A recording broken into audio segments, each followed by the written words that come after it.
país ha estado en discusión probablemente desde que se crearon, pero en los últimos tiempos más.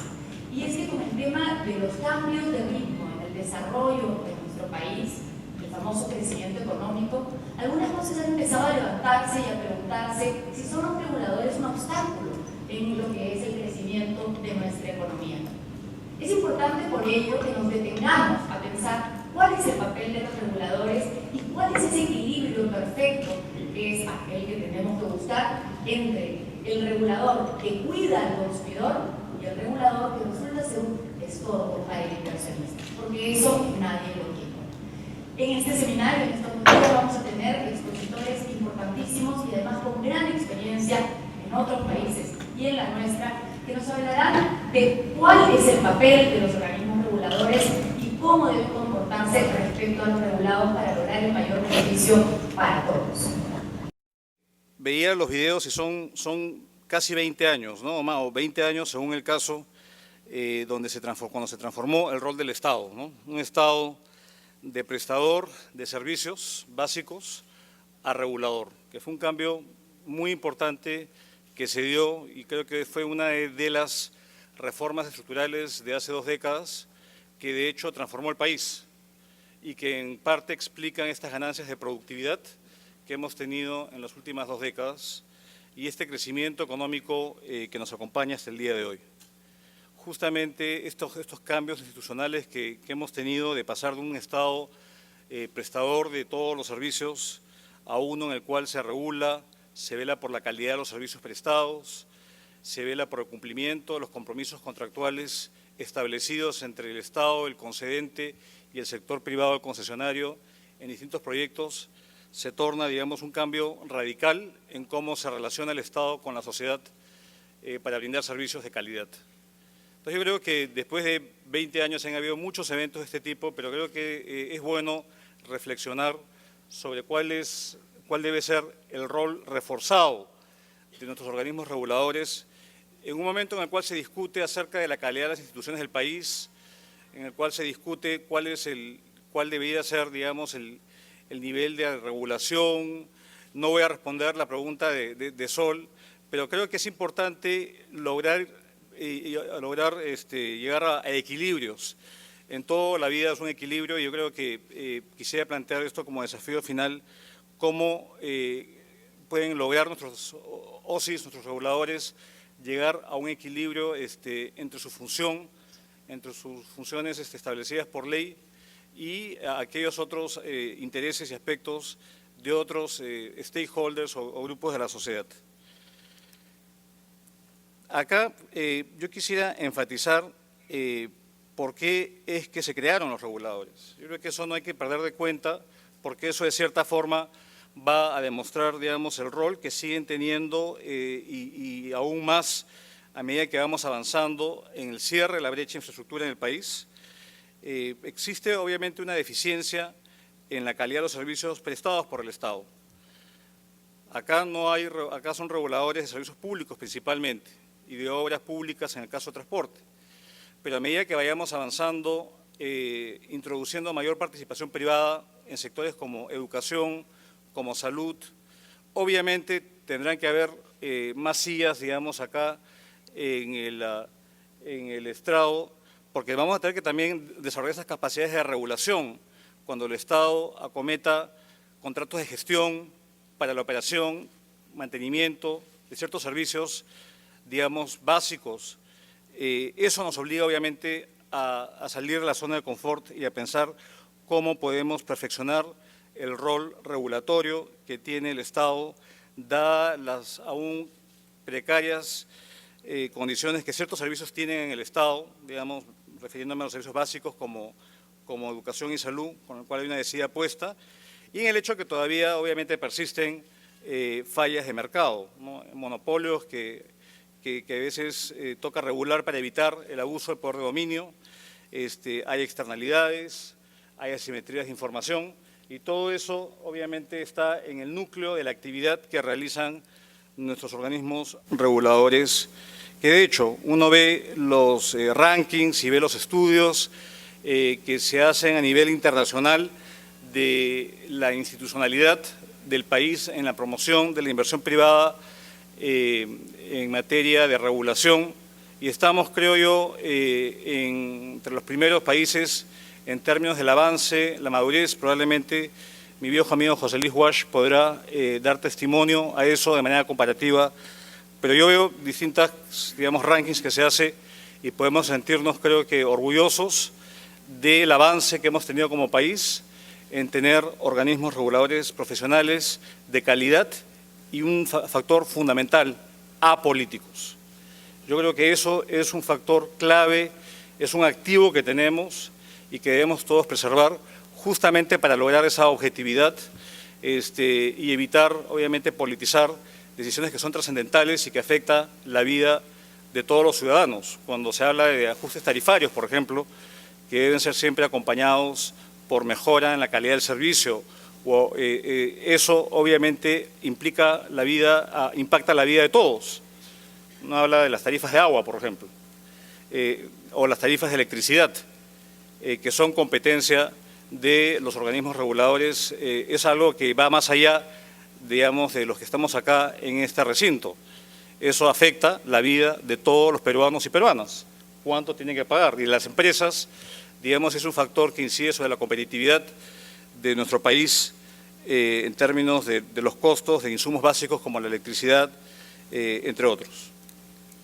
Yo quisiera, en primer lugar, enfatizar ese rol, esa importancia que tienen nuestros organismos reguladores en el tiempo, en este cambio, donde hemos pasado de tener empresas públicas deficientes, empresas públicas deficitarias, que de hecho contribuyeron a quebrar al país lamentablemente, hacia un estado en el cual se pasó a manos privadas muchos activos y que ahora estamos en franco proceso de ir introduciendo capital privado y participación privada en concesiones, en APPs, en iniciativas privadas, cofinanciadas y otro tipo de modalidades que estamos desarrollando desde el Ejecutivo. Acá hay tres aspectos que yo creo que son importantes y con esto, digamos, reitero lo que he dicho anteriormente. Uno es la capacidad técnica, otra es la diligencia y algo muy importante es el sentido de oportunidad justamente en este trabajo conjunto. Yo puedo dar fe en estos últimos 2 años o más que hemos venido trabajando juntos, es este sentido de cada quien digamos, en el ámbito de sus competencias, trabajando diligentemente, con alta capacidad técnica y especialmente con sentido de oportunidad para poder sacar importantísimos proyectos de concesión que son para beneficio de todos los peruanos y peruanas. Hemos trabajado con cada uno de ellos en distintos proyectos, obviamente con el respeto a las opiniones, pero es fundamental, digamos, tener finalmente la opinión técnica y el informe favorable del regulador para que cualquier proyecto de trascendencia siga adelante. Esto creo que es un aspecto central y hemos, creo que, demostrado los últimos meses, digamos, los frutos de trabajar en equipo. Algo que mi amiga Patricia Benavente siempre dice, cómo podemos fortalecer el trabajo en equipo. Cada quien en su rol, pero obviamente el trabajo en equipo se torna fundamental. Uno es, obviamente, preservar esta capacidad técnica especializada, autónoma, que tienen nuestros reguladores. Ese es un acervo que nos ha costado mucho lograr y que creo que bajo ningún motivo debemos, digamos, soslayar la importancia o reducir la importancia que tiene esa capacidad. Y obviamente, yendo a nuevos sectores, hay que crear capacidades que el Estado no tiene. Cuando se habla de estos equilibrios, y digamos, voy a usar una frase que dijo Sol, estos obstáculos, lo cual me suena una palabra muy fuerte, yo lo pondría, digamos, más educadamente, estos equilibrios que deben tratar de haber. Yo creo que hay que tratar de ahondar un poquito más en qué genera estos potenciales, digamos, desequilibrios que pudieran haber. Hay que ver si efectivamente los contratos que se hacen son contratos bien hechos. Hay que ver si los compromisos que el Estado se compromete efectivamente son compromisos realizables por el Estado. Hay que ver si efectivamente el privado, a la hora de apostar, digamos, recursos, no está apostando por adendas posteriores, sino efectivamente pone todas sus cartas sobre la mesa y transparenta cuáles son sus intenciones. Entonces yo creo que esos factores son factores que finalmente inciden sobre la capacidad del regulador para hacer bien su trabajo y por otro lado para que el inversionista sienta la certeza de que la seguridad jurídica en nuestro país y la buena regulación se mantiene. ¿Y todo esto con qué finalidad? Con la finalidad de prestar servicios de calidad para el ciudadano. Toda esta discusión es una discusión académica, una discusión abstracta, si uno pierde de vista que todo esto es para lograr servicios de calidad a la gente. Y yo creo que a eso nos debemos y tenemos todavía mucho, como dije, mucho camino por transitar. Yo quisiera una vez más felicitar esta iniciativa, no quedarnos, digamos, en nuestra zona de confort, sino ver cómo podemos mejorar todos y cada quien, nadie es infalible. Puede haber aspectos de mejora constante por parte de los reguladores. Debe haber un trabajo mucho más estrecho en reconocer cuáles son estos problemas de raíz que generan capaz desavenencias futuras y tratar de corregirlos, y hay que crear las capacidades para poder cerrar la brecha en infraestructura y que esto redunde en desarrollo y bienestar para todos. Con esto, porque me corresponde, doy por inaugurado el Foro Institucionalidad Regulatoria y su aporte al desarrollo del país. Muchas gracias.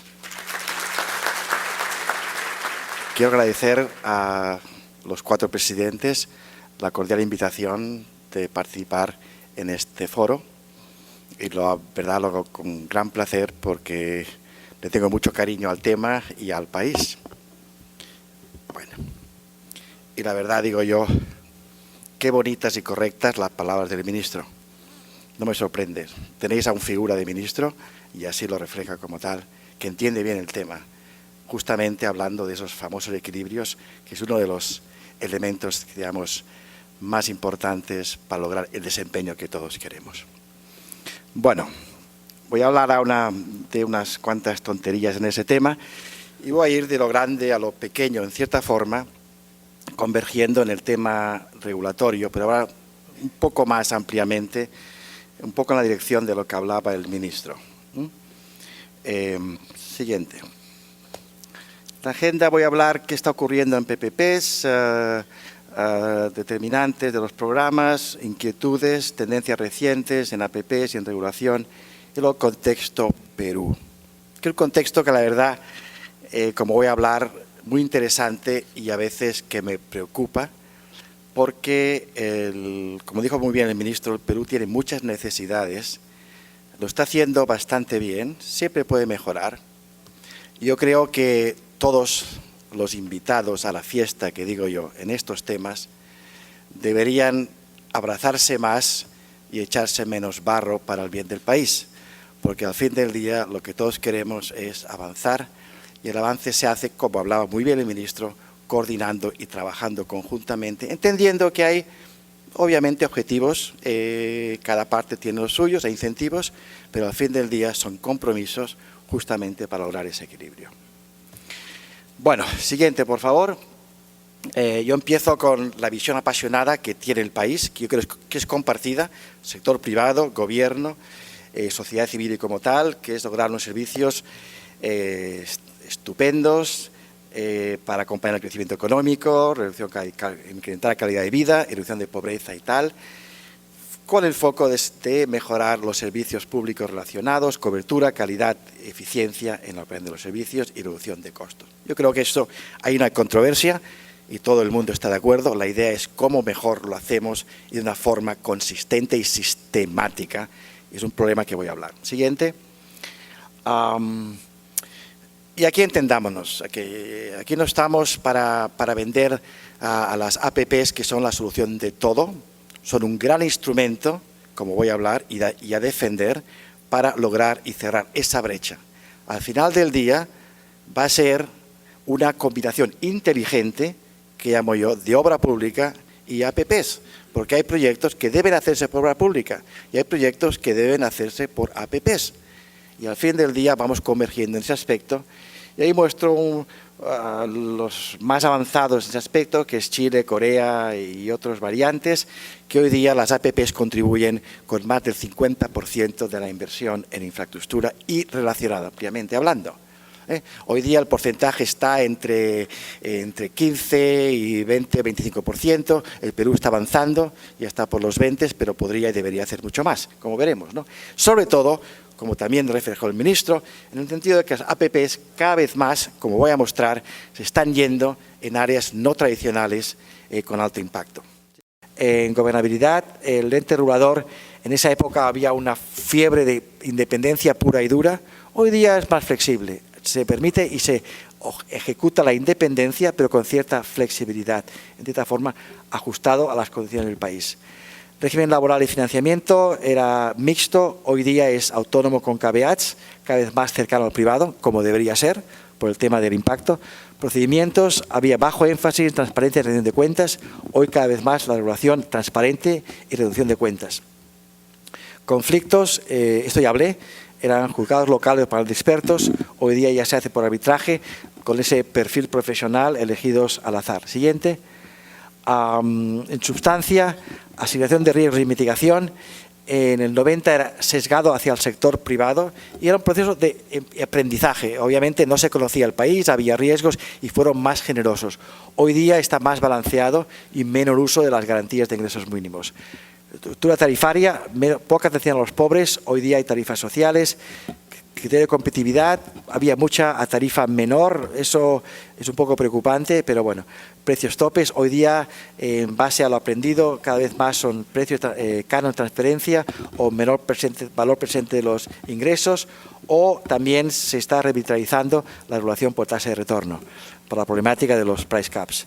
Selección de objetivos intermedios, hoy día a nivel de servicios, incentivos, hoy día son explícitos, marco de renegociación, era abierto o no se nombraba, hoy día es restringido y normado, equilibrio financiero, antes era abierto, hoy es restringido.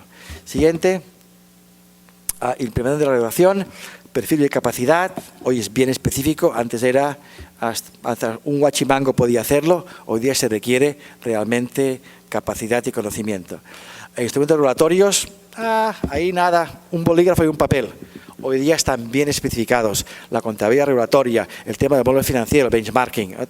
El bolígrafo y el papel ya se fueron a la basura. La contabilidad regulatoria no era requerida, hoy día sí, y tiene un impacto brutal. Modelos de costes y financieros, uso limitado, hoy es la norma. Benchmarking, hoy la norma. Siguiente. Y aquí doy un ejemplo que ustedes igual han visto del impacto de la contabilidad regulatoria. Entonces, empresas del sector eléctrico de APPs en Inglaterra, y muestro tu tasa de retorno antes de implementar la contabilidad regulatoria y después. Ellos pretendían en el ajuste quinquenal una tasa de retorno de un 10, había un acuerdo, una tasa de retorno de un 14, pedían aumento de tarifas. Cuando los datos se ajustaron a la contabilidad regulatoria aceptada y normada por el regulador, las tasas de retorno subieron casi al 30%, que implicó una reducción de tarifas.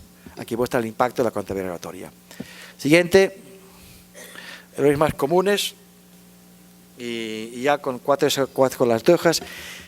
Carencia de compromiso político. Hoy día yo creo que el Perú ha avanzado mucho en ese contexto. La evidencia es, y sobre el tema de regulación, las palabras del ministro y lo que va a decir el primer ministro. Institucional no dedicada y carencia de capacidades, eso también ya se ha resuelto aquí. Proyectos no bancables, aquí hay algunas deficiencias aún. Carencia de filtros apropiados, aquí eso también ya ha mejorado un montón. Proyectos oportunísticos, más o menos. Propuestas no solicitadas, tratadas de manera ad hoc, aquí ya se ha mejorado y vamos en la dirección correcta. Deficientes estudios de viabilidad. Ha mejorado bastante la creación de los decretos de urgencia, ojo con ellos, recordemos la IRSASUR, jurisdicciones solapantes e indefinidas, ahí hay un trabajo a hacer. Superoptimísticas estimaciones de demanda, pues el que las hace que se las trague, pero no el gobierno. Contratos con alto nivel de ambigüedad están mejorando, sobre todo con cláusulas claves y que las tengo en la presentación, pero no voy a tener tiempo de discutirlas. deficiente planificación de adquisición de terrenos, derechos de vías, que genera esa problemática de demoras.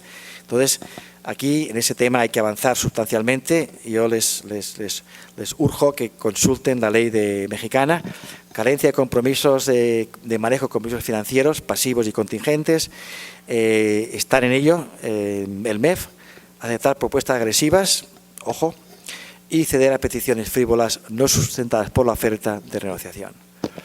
Siguiente que tengo más, instituciones operacionales para el PPP, criterio de elegibilidad, incremento de valor por dinero, manual de operaciones, costo-beneficio, contrato y cláusulas modelos, modelo económico y financiero. Todo esto te agiliza el proceso cuando se estandariza, pero estandarizado, que casi apretando el botón. O sea, no es un obstáculo como tal, sino justamente para el beneficio del país son unas instituciones que no solamente se necesitan, se requieren. Y si no, que se lo pregunten a México, que se lo pregunten a Brasil, que se lo pregunten a Colombia y en otros aspectos, donde en periodos donde la regulación fue deficiente, el impacto fiscal e impacto de beneficios a los usuarios realmente fue bastante deficiente.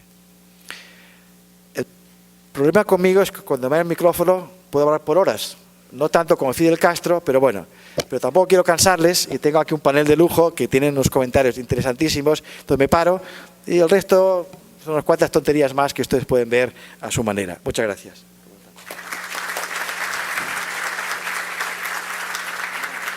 Me voy a referir en mi exposición un poco, quiero hablar sobre la historia de la regulación en el Perú, qué hitos importantes han marcado el papel de los reguladores a lo largo de estos 20 años, para luego hablar un poco desde mi punto de vista, todavía algunas cosas a futuro, algunas debilidades del sistema que podemos poner sobre la mesa.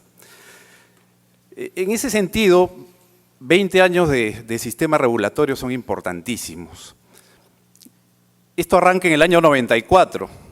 Y el primer episodio, la primera gran discusión que se sube a la mesa fue la fijación del valor nuevo reemplazo en el sector eléctrico, ¿no? La Comisión de Tarifas Eléctricas ya funcionaba en ese entonces y hubo una rica discusión sobre la implementación de esta suerte de híbrido que tenía la Comisión de Tarifas Eléctricas entre el benchmarking de regulación y la tasa de retorno. En este episodio, ¿no?, se convocaron muchos consultores, se plantearon muchas metodologías, se discutieron muchos elementos que estaban atrás de la teoría. Finalmente, ¿no?, el BNR presentado por las empresas de 600 millones de dólares no era el que el regulador había evaluado, que era de 300 millones de dólares. Con lo cual, el reconocimiento de las inversiones era un tema de controversia muy amplio. Esta experiencia, después de recursos de reconsideración, llegó hasta el Poder Judicial, ya que la ley de concesiones eléctricas emitida en el 92 no tenía la figura del arbitraje. Y en primera instancia, ¿no?, luego de declaraciones del presidente Fujimori, que afirma que si las empresas Luz del Sur y Edelnor ganaban la controversia, las tarifas iban a subir en 20-25%. A la semana siguiente, el Poder Judicial declaró que la Comisión de Tarifas Eléctricas tenía razón. Y acá hay muchos de los actores de ese entonces que me están mirando, pero fue un hito interesante que marcó y zanjó la discusión en el sector eléctrico. Se fijaron las bases para que esa metodología que hasta hoy funciona y que ya tiene 20 años de vigencia, mal que bien sigue funcionando. Un segundo elemento donde quiero gastar tiempo es el tema de la fijación del factor de productividad en el año 2001 por parte de OCIPTEL, que también tuvo sus discusiones valiosas. En ese entonces, ¿no es cierto?, en el año 98 se sacó un decreto supremo para poner fin a al periodo de concurrencia limitada en el mercado, ¿no es cierto? se dejaron de aplicar 2 incrementos tarifarios del rebalanceo que se venían, y se dijo en ese entonces que 2 años después, en septiembre de 2001, se iba a aplicar el factor de productividad. Durante esos 2 y 3 años, también los reguladores, en esa época, Ocitran estaba en pañales, ¿no es cierto? No había fijado ningún factor de productividad todavía. SUNAS andaba, como siempre, peleándose con Sedapal y con las empresas públicas del sector. Y hubo una discusión muy rica, y expertos peruanos, conducidos en esa época por Jeffrey Cannock y Roxana Barrantes y todo el equipo muy interesante, se llevaron a cabo audiencias públicas, discusiones internas, y finalmente quedó este factor de 6% del factor de productividad, con una rica literatura además, que ha servido de base para las futuras fijaciones del factor de productividad en el mismo sector de telecomunicaciones, pero también ha ayudado a otros reguladores como Ocitran a aplicar esas metodologías, y nos han servido a todos para ilustrarnos a lo largo de los años. Estos 2, por supuesto, antes de eso, esto también fue arbitraje, ¿no es cierto? Y hubo toda una discusión también bastante rica. Estos 2 ejemplos iniciales de la regulación, junto con los desarrollos que se han hecho después en temas de regulación del acceso, regulación de la calidad, sobre todo regulación del acceso, tanto por el lado de OCIPTEL como por el lado de Ocitran, a través de reglamentos, no solo reglamentos de regulación tarifaria que han fortalecido esta experiencia, sino también reglamentos de acceso que han producido todos los reguladores, han cerrado el marco normativo principal para que las empresas concesionarias puedan trabajar ante reguladores que tienen un mandato muy claro, dada por la ley marco de organismos reguladores. Finalmente, creo que también los reguladores tienen que acercarse más a los mercados. Los reguladores tienen que mirar cómo funcionan más las empresas, cuál es la logística de ellas. Creo que en transporte es claro, y lo conversaba con Patricia Benavente, mirar muy de cerca las cadenas logísticas, las interrelaciones entre los diferentes operadores a lo largo de las cadenas. Creo que en telecomunicaciones hay que mirar cómo está el espacio internacional, los desarrollos tecnológicos. Creo que ya hay que mirar ciertas desregulaciones que se podrían dar en esos sectores.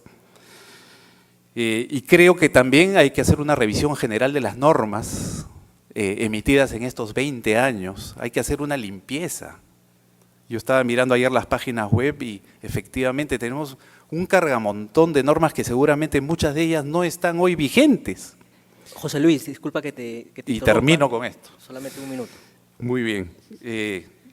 Y finalmente, otra idea es desterrar esta percepción que tienen los privados y algún sector del público en general, que los reguladores son perseguidores, que son multadores, ¿no? Que van con el látigo, que quieren bronca todo el tiempo.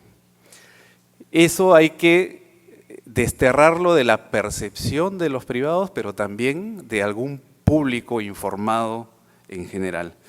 Entonces, mi balance a 20 años de regulación es que el sistema ha funcionado más o menos bien, que hay que hacer algunos ajustes, y los reguladores, y yo hago esta broma, siempre son como los abogados, son un mal necesario, y con ellos hay que convivir. Gracias. La mejor forma de defenderlos podría ser promover inversiones para que mejore la calidad del servicio y las tarifas bajen. Otra forma de encarar este asunto es que resulta curioso que se defienda al usuario frente a los privados que proveen servicios, pero ¿quién defiende al público, a los ciudadanos, a nosotros, del Estado, cuando el Estado provee servicios? Pueden ser onerosos o gratuitos, da lo mismo. Atención en hospitales, comisarías, piensen en lo que quieran. Una pregunta que nos hacemos en AFIN es ¿por qué existe un importante código de defensa del consumidor frente al privado? ¿Y por qué no le agregan un tomo de este tamaño sobre la defensa del consumidor frente a los servicios que brinda el Estado? Es como una especie de capítulo pendiente. Así que hay que poner las cosas en su lugar. Creo que podemos ser optimistas, se ha avanzado mucho en el país, estamos ganando experiencia. Ojalá los reguladores encuentren un nuevo consenso, digamos, para trabajar en armonía y no solamente sancionador, sino también promotor y sobre todo el reto conjunto que tenemos que es cerrar las brechas. Porque al cerrar las brechas con más inversiones, se está sacando de la pobreza a los no usuarios. Y esa es una misión importantísima, ¿no? Los no usuarios, recuerden a los que no tienen servicios, ¿no? Y por otro lado, aunque estoy saltando de temas, pero bueno, IRSA Sur, por ejemplo, fue un proyecto bien controversial en su momento, fue discutido largamente, tuvo un incremento de presupuesto, pasó por el Congreso, se aprobó, lo que sea, total, se terminó. Lo interesante es que ha habido evaluaciones de resultados y resulta que este proyecto de IRSA Sur ha contribuido a mejorar los ingresos de la población por donde pasa la carretera en 14%, y eso está medido. Ayer se publicó justamente un estudio del IPE sobre esto y hay otros estudios, creo, de ustedes también. De manera que está demostrado que el impacto ha sido benéfico y la obra fue muy discutida. Y así sucesivamente, se puede discutir mucho sobre cualquier proyecto, lo importante es sacarlos adelante, tener una visión clara, pero sobre todo recordar que el país está en una posición bien interesante, tenemos años de esfuerzos de sacar APPs. De repente en ese tema, aunque no sea directamente de su incumbencia, los reguladores podrían apoyar más, el regulador podría apoyar más en ese aspecto y tantos otros que hay que constituyen trabas a la inversión. Al final el país necesita más inversión privada para salir de la pobreza. Estamos trabajando en equipo y espero que esto continúe por muchos años más. Gracias. Yo había preparado una presentación en PowerPoint muy bonita y todo, con números, estadísticas, así como mi amigo José Luis Wash, pero por cuestiones de tiempo y la amenaza de que me puedan multar, mejor lo dejo ahí en un speech verbal. Entonces solo les quiero decir que en lo que va en el ejercicio del año pasado, 2013, hemos recibido 2.856 denuncias por el tema de servicio público. 2.856. Es mucho, poco. Sencillamente es un indicador. En el Perú no existen estadísticas sobre reclamos en materia de consumo. No hay. No las tiene el INDECOPI, no las tiene ASPEC, no las tiene el Congreso, no las tiene la Defensoría del Pueblo. ¿Saben por qué? Porque para el consumidor es muy difícil quejarse.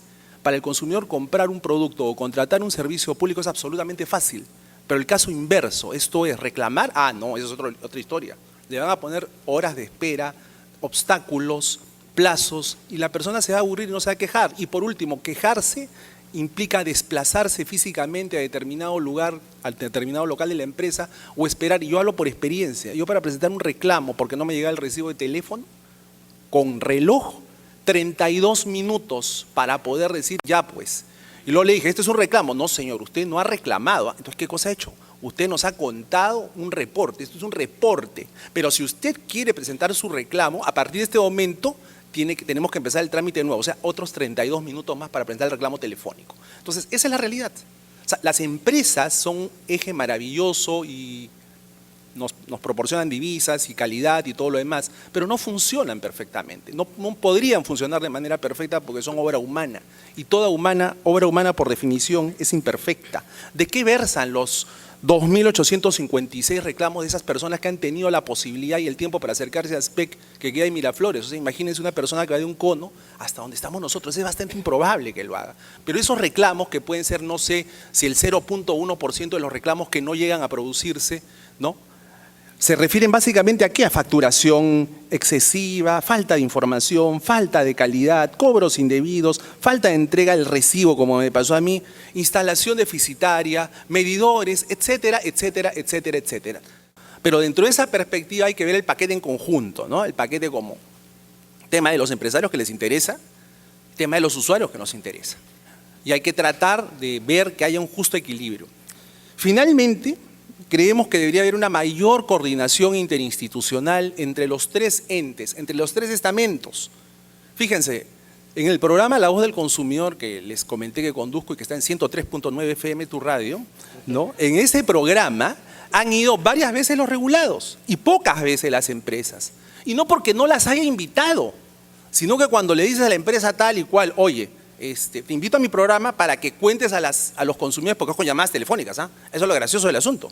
O sea, acá va el señor presidente de Ocitel o el señor presidente de Ocinermin y sabe que se va a abrir el teléfono y no tiene ningún problema en contestar y a veces recibir críticas, y a veces recibir saludos. Pero está muy bien, así es. Las empresas no. Las grandes empresas se resisten hasta el día de hoy.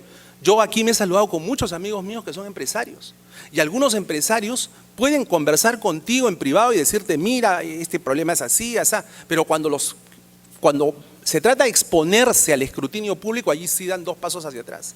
Entonces, hay que dialogar, hay que ponerse de acuerdo. Nadie está pensando en hacer cacerías de bruja contra los empresarios. Y yo creo que es fácil ponerse de acuerdo, es posible ponerse de acuerdo sobre muchos temas. Oigan, si los congresistas se acaban de poner de acuerdo para elegir a los miembros del Tribunal Constitucional luego de no sé cuánto tiempo, ¿cómo no nos vamos a poder poner nosotros de acuerdo para hacer este tipo de cosas?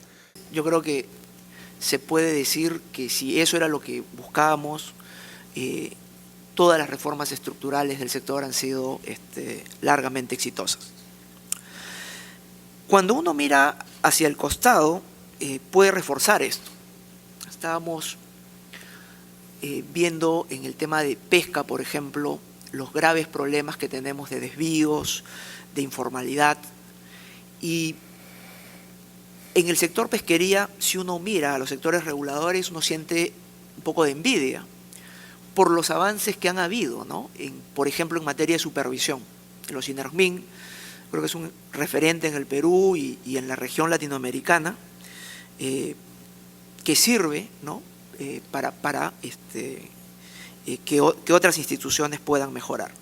Seguro que el sector pesquería tener un proceso de supervisión basado en procedimientos, en resultados, como alguna vez Edwin Quintanilla lo había visualizado, yo creo que sería algo muy útil, ¿no? Y entonces uno se da cuenta, ya estando fuera de los servicios regulados, la enorme contribución que tienen estos sectores, estas instituciones regulatorias, sus prácticas, sus mejoras, ¿no?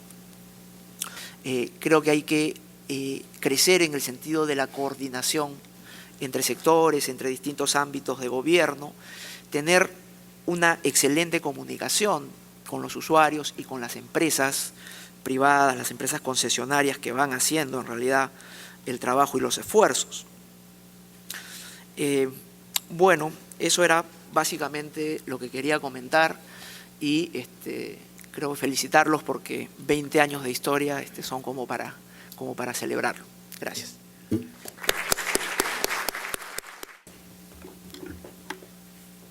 Vamos a pasar entonces a trasladarles algunas de las preguntas que nos han hecho llegar a los panelistas. Tenemos diferentes opiniones en el panel, cosa que enriquece la posibilidad de discusión. Vamos a escoger, a ver, justamente sobre un comentario que acaba de hacer el expositor, el tema de la protección del consumidor. Pregunta a uno de los asistentes si sería conveniente que los reguladores tengan las competencias o facultades para defender al consumidor, es decir, ver las denuncias que ellos tengan o si esto debe quedarse en manos de una entidad distinta. ¿Qué piensa? Como usted acaba de comentar, que no está para defender. Repito lo mismo, o sea, el mandato que tiene el regulador es la ley y el contrato. Si el contrato y la ley le pide, obviamente, el velar por ciertas acciones que afectan al consumidor, por supuesto que lo va a hacer, pero de oficio, o sea, yendo más allá de lo que dice la ley, o sea, no es su labor. Pero creo que la pregunta va a qué debería decir la ley. ¿La ley debe otorgar estas competencias de protección al consumidor también a los reguladores o eso debe estar en manos de una entidad aparte? Yo creo que no, o sea, el regulador en duda te protege contra acciones por el contexto monopolístico que puede tener el servicio, justamente para que, por eso tenemos la regulación de tarifas, o sea, y los comportamientos estén adecuados, esto está a través contractual, pero aparte de eso, no es la labor del regulador el proteger en ese contexto amplio que creo que es la pregunta, ¿no? Y en el tema de la competencia, ¿debe ser el regulador el que regule problemas de atentados contra la libre competencia o eso debería estar en manos de otra entidad? No, esto debería estar en manos de la Comisión de la Libre Competencia. O sea, si en el contrato hay alguna observación en ese aspecto, sí, otra vez, la Biblia es el contrato y la ley. No puede ir más allá. Y normativamente esa labor de proteger contra la competencia debe ser justamente dirigida por la entidad que vela por la libre competencia, que en el caso de aquí es Indecopi. Otra pregunta para el señor Wash. ¿Qué opinión le merece lo que se está diciendo en el sector empresarial? Que se está sobreregulando, sobre todo con temas de sanciones injustas a los infractores y que esto genera altos costos que al final son trasladados al consumidor y al Estado. ¿Se deben hacer cambios en esto? Otra vez me refiero al mismo tema. Sanciones es un instrumento apropiado y lógico en cualquier contexto donde hay una estructura contractual donde una parte tiene la obligación de prestar un servicio. Si eso no se hace bajo las condiciones contractuales, entonces sí merita una sanción. Entonces, el contrato te establece las pautas, los márgenes y los niveles de sanción. Y el privado lo conoce, porque cuando tú submites una propuesta, una oferta, el contrato te dice exactamente bajo qué condiciones. O sea, que eso es un conocimiento de ambas partes. Uno puede argumentar, y por eso hay las consultas previas a una otorgación o diseño de un contrato, donde establece un diálogo y el privado tiene el derecho, obviamente, de establecer que esos niveles de sanciones son injustos o elevados, y ahí se converge a un compromiso en cierta forma. Pero ya una vez estructurado el contrato, es información pública de ambas partes. El privado ha incluido esto en su propuesta económico-financiera, entiende las implicaciones de un incumplimiento de contrato y sin más. En el caso de esta misma pregunta para el señor Gonzalo Priale, de alguna manera lo que nos dice el señor Wash es que el contrato es casi como una guerra avisada, pero el señor Priale nos decía que sí andaban matando gente por ahí. Entonces, la pregunta sería, ¿cómo lograr sanciones proporcionales y qué nos podría decir respecto a la respuesta del señor Wash en el sentido de que si ya está previsto que les iban a poner esa multa, pues debieron calcular y no cometer la infracción? No, es que hay casos que son digamos, especiales o clamorosos, o sabe Dios. Les pongo un ejemplo, y no es que el regulador tenga mala leche o algo así, simplemente se aplican normas que están vigentes. Casos como una multa de 5 millones de soles a una operadora de telefonía fija rural, porque resulta que la bodeguita del poblado ya no tiene clientes porque llegaron los celulares y a cualquier persona prefiere hablar en privado que está gritando en la bodega. Entonces el bodeguero se queda sin movimiento, cierra pues y se acabó, y multa para el operador. Lo que pasa es que ha habido pues avances, y esto que era un modelo interesante hace años, es decir, teléfonos fijos, públicos, en lugares donde no llegaba la telefonía, era un gran avance. Hoy día ya pasó, ya fue, como dicen los chicos. Y sin embargo, la norma no se ha adecuado y el regulador, me imagino, no le queda otra que sancionar. Pero la sanción es irrazonable, pues, ¿no?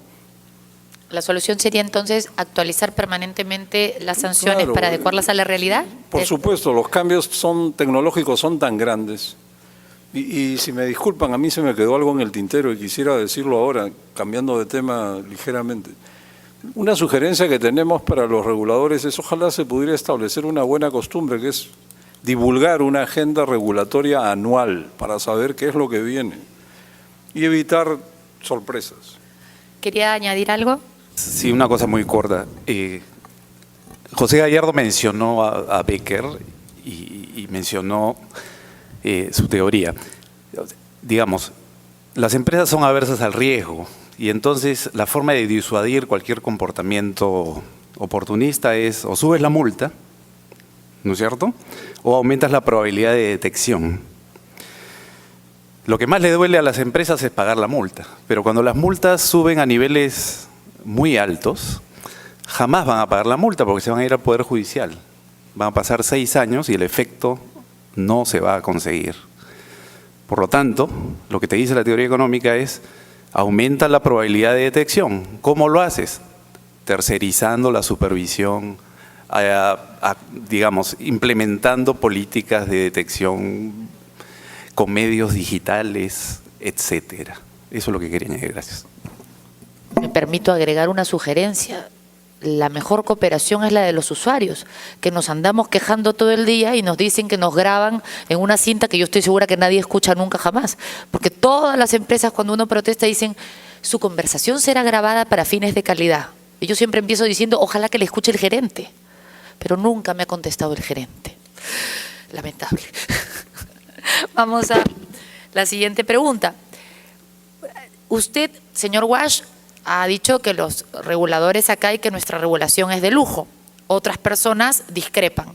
Un asistente nos dice, ¿podría identificar a alguien de la mesa cuáles son los principales errores de los reguladores? ¿O la respuesta es simplemente la ley es mala y los pobres simplemente hacen lo que dice la ley y el contrato?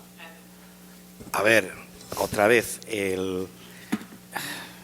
sí, obviamente, como tú muy has bien dicho, la ley es mala, obviamente, y el regulador está sometido a esa ley, la decisión va a ser mala. Yo siempre, a veces doy un ejemplo tontorrón que refleja esa problemática, que puede ser, si la ley me dice, o el contrato me dice, que cada día que llueve en Lima las tarifas eléctricas tienen que subir un 5%, el regulador tiene que subirlas.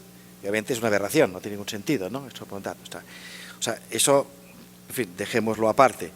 Errores, bueno, el ser humano obviamente no es perfecto y sí es posible que se cometan algunas divergencias, si queréis llamarlo, en términos de algunas decisiones, pero en principio eso es manejable porque hay un proceso, ¿no? No es que un regulador se despierte una mañana y diga voy a hacer esto. Hay un proceso, obviamente, de toma de decisiones, de análisis de la situación, de lo que dice el contrato y, obviamente, unas respuestas apropiadas, ¿no? O sea, por mi parte, yo, como ya digo, la estructura que tiene el Perú definitivamente es la mejor de América Latina, más que Chile, y puedo comentar el porqué. Eso no quita que obviamente las personalidades en diferentes partes o tiempos que pueden haber ocupado ciertas posiciones, tomado ciertas decisiones, hayan cometido errores o como quieras llamarlo, ¿no? O sea, el factor humano siempre está en ese aspecto. Pero en principio, como digo, yo no veo una necesidad, digamos, de, como dicen los americanos, si no está roto, no lo arregles, en cierta forma, ¿no? Y está funcionando para mí no solamente la tienda, sino bastante bien. Eso no quita que se pueda mejorar, ¿no? Y José Luis ha mencionado algunos elementos de las partes, digamos, de procedimientos o de metodologías que pueden irse contando, puede haber más en los procesos, digamos, de interacción, de tratar de facilitar o acotar tiempos, en ser más susceptible, no a peticiones necesariamente, pero a escuchar puntos de vista de los privados y los operadores para converger a una forma de operar, ¿no? O sea, siempre se puede mejorar en ese aspecto, ¿no? Pero esencialmente errores así sustanciales, yo la verdad no creo, ¿no? Tocando la última parte de su respuesta, le pregunto a aquellos que están más vinculados a los regulados, ¿no sería quizá un error de los reguladores, que no es su culpa, pero que podría ser un hecho, que no tienen suficiente contacto con la perspectiva del regulado como para poder establecer políticas o imponer las sanciones de una manera más racional? O por lo menos colaborar en la elaboración de reglamentos que sean más racionales desde el punto de vista de los regulados. Yo particularmente no tengo muy claro esto de que las sanciones que imponen los reguladores sean desproporcionadas, enormes, ¿no? Yo les cuento un caso, por ejemplo, el tema del transporte terrestre interprovincial de pasajeros. ¿Cuál es la entidad que se encarga de fiscalizar? La SUTRAN, la Superintendencia de Transporte. ¿Saben ustedes cuál es el máximo de multa que puede imponer la SUTRAN a estos choferes que matan gente, que hacen subir rateros a la mitad de la ruta, que no respetan los horarios, que no tienen los 2 choferes de recambio, que no tienen SOAT? ¿Saben cuál es la máxima sanción que se le puede imponer por parte de la SUTRAN? Una UIT. Una UIT, o sea, 3.800 soles. Y encima, si la empresa infractora corrige la infracción dentro de tercero día, la multa queda sin efecto. Es decir, si te multaron porque no tenías SOAT y al día siguiente lo compras y vas a la SUTRAN y le dices acá está, no hay multa. Entonces yo creo que en el tema de las multas, en el tema de las sanciones, habría que hacer un análisis caso por caso y ver si existen distorsiones, pero no en todos los casos son desproporcionadas. Más bien hay casos en los cuales son ínfimas, ¿no? Siguiente pregunta para el señor Wash. La leo porque me han pedido que la lea sin poner una coma. ¿Los usuarios no deben colaborar en la supervisión y fiscalización de la calidad de sus reclamos? ¿No es lógico que estos reclamos sean atendidos por el regulador?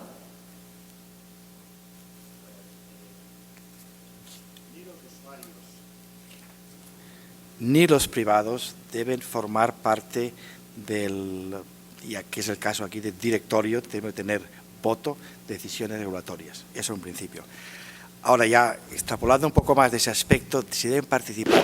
Yo creo que los usuarios tienen la labor, obviamente, por su propio interés y parte social, y dado su contacto y efecto con recibiendo los servicios, de dar a conocer las problemáticas que están generándose si esos servicios no están de la calidad que debe ser esperados y comunicar esa información. O sea, desde ese punto de vista están cuasi fiscalizando, si quieres llamarle tú de esa forma, en el sentido que ellos pueden dar a conocer problemáticas en la calidad del servicio que no está de acuerdo a lo pactado o contractuado. Eso es sin duda, sí. Pero simplemente dando, o sea, coleccionando información, porque ellos solo, quizá el regulador no lo puede recibir y pasando esa información a las autoridades pertinentes. Muchas gracias. Señor Gonzalo Priale, pensando en la reducción de trabas y participación excesiva de entidades del Estado en proyectos de inversión con participación privada, ¿qué opinión le merece la publicación del Decreto Legislativo 1147, donde se permite la presencia de la Marina de Guerra en las inversiones del sector portuario, restando funciones a la Autoridad Portuaria Nacional? Bueno, una pregunta muy específica. Nos parece mal. La APN necesita fortalecerse y está quedando fuera de juego y creo que ese es un retroceso. Ahora, cambiando de tema ligeramente sobre proporcionalidad, hablando de multas insignificantes, por ejemplo, en el caso este que les contaba de la telefonía fija rural, la multa es varios millones de soles en teléfonos que generan 80 soles al mes. Eso es desproporcional. Es un ejemplo de cosas que suceden. Muchas gracias. Al señor José Gallardo Q, ¿recomendaría usted que los reguladores alcancen un rango